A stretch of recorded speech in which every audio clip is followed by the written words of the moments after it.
में होते हैं, जब हम कई बार असफल हो चुके होते हैं, जब हम टूट चुके होते हैं किसी रिश्ते से या अपने किसी मुकाम को पाने की ख्वाहिश से, तो कैसे मूव ऑन करना है? मूव ऑन का मतलब होता है रिकवर कैसे करना है।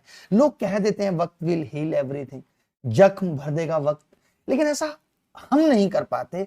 हम नहीं सोच पाते कि क्या ऐसा हो पाएगा जब जीवन में पहली बार कोई एक इंसान हमारी जिंदगी में आता है धीरे धीरे और वो अचानक से चला जाता है। उस वक्त हालात ऐसे हो चुके होते हैं, ऐसे लगता है कि सब कुछ खत्म है, जिंदगी खत्म हो गई है। उस वक्त कैसे अपने आप को संभालना है, कैसे उन चीजों से बाहर निकलना है, मैं आपको बताता हूँ। दुनिया में ऐसा कोई एक इंसान नहीं जिसको जीवन में धोखे नहीं मिले, किसी को माँ बाप से, किसी को भाई से, किसी को बिजनेस पार्टनर से, किसी को प्रेमी से, सबको मिले हैं। हर एक इंसान उस फेज से गुजरा है। तो मैंने जो अपनी लाइफ में फील किया है, मैंने जो सीखा है अपने जीवन से, औरों के जीवन से, कि कैसे हमें उससे बाहर निकलना है, वो मैं आपको बताता हूँ। देखिए, सबसे जरूरी चीज जो मुझे लगती है कि कुछ नया करना लाइफ में हमें इससे बाहर निकालेगा। मान लेते हैं कि हम एक बेरोजगार हैं और हमारे साथ ऐसा हो जाता है, हमें कोई छोड़ के चला जाता है, तो नौकरी हमें इससे बाहर निकाल लेगी। लेकिन अगर हमारे पास पहले से नौकरी है और फिर उस वक्त हमें कोई छोड़कर चला जाता है, तो नौकरी हमें इससे बाहर नहीं निकाल पाएगी। फिर हमें कुछ और ऐसा करना पड़ेगा, फिर मुझे नए दोस्त बनाने पड़ेंगे, मैं नए लोगों के बीच में बैठूंगा, या नई ऐसी चीजें होंगी। मुझे या तो उससे बड़ी नौकरी चाहिए, या मैं अपना यूट्यूब चैनल बना के मैं ये कोशिश करूंगा कि 10, 20, 50 हजार लोग मुझे जाने। मतलब नया कुछ करना पड़ेगा। नयापन एक ऐसी चीज है जो हमें किसी भी गम या दुख से निकाल देता है।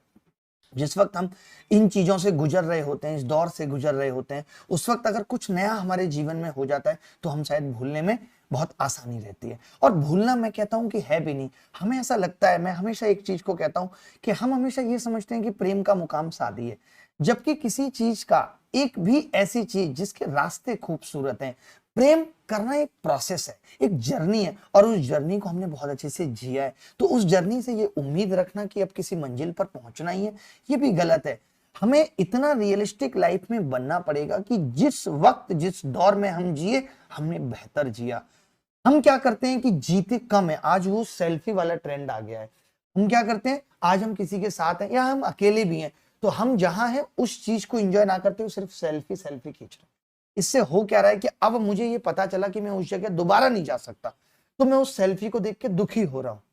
मैं क्या कहता हूं कि हम उन यादों को अपने दिमाग में या मोबाइल में कैद करने की जो होड़ है ना, और जिसकी वजह से हम उस वक्त को जी नहीं पा रहे, ये सबसे बड़ा दुख हमारे जीवन का है। जब हम साथ थे तब हमने उस वक्त को जिया नहीं, और अब हम अफसोस करते हैं। वैसे अफसोस उन लोगों को ज्यादा होता है जो अपने रिश्ते को बहुत खराब करके छोड़ते हैं। लाइक, जब लास्ट स्थिति ये पैदा होती है जब सामने वाला ये डिसाइड कर लेता है कि अब मुझे तुम्हारे साथ नहीं जीना, और हम उस वक्त जबरदस्ती कर रहे होते हैं। प्रेम या साथ रहना जबरदस्ती से नहीं हो सकता, और मजा भी नहीं है। मैं ये कहता हूं कि वो गाने भी कितने सारे बने हैं कि चलो एक बार फिर से अजनबी बन जाएं हम दोनों, ना तुम मेरी तरफ देखो ना मैं तेरी तरफ देखूं। तो जब हमें ये लगता है, जिस वक्त जीवन में हमें ये महसूस होने लगता है कि अब जीवन के रास्ते अलग होने वाले हैं, उस दिन से हमें अपने आप को संभालना पड़ेगा। उस दिन से हमें अपने आप को ये फीड देनी पड़ेगी कि जिंदगी अब साथ नहीं चल सकती, तो कोई बात नहीं, अब यू टर्न लेने का वक्त है। और हम उसी दिन से अपने दिमाग को ये समझाना शुरू कर देते हैं। जब हम अपने दिमाग को ये फीड देते ही नहीं है, दुख तब सबसे ज्यादा है। जब हम ये सोचते ही नहीं कि मुझे अलग होना है, जब हम ये सोचते ही नहीं कि मुझे अलग होना है, हम ये हावी रहते हैं कि नहीं मुझे तो साथ जीना है। कैसे? ये एक इंसान के कहने से सब कुछ नहीं हो सकता। प्रेम दो दिलों का संगम है। जब भी कभी ऐसा होता है, मैं आपको बताता हूं, आप जितने भी लोगों से पूछेंगे आपके बाद साथ जब ये चीजें पहली बार हुई होंगी, तो उस वक्त ऐसा लगता है कि लाइफ खत्म है और हम इनएक्टिव हो जाते हैं। मैं कहता हूं कि बस एक चीज आप अगर मेरी मान लो, तो आप दुनिया की हर एंजाइटी और हर डिप्रेशन से निकल सकते हो।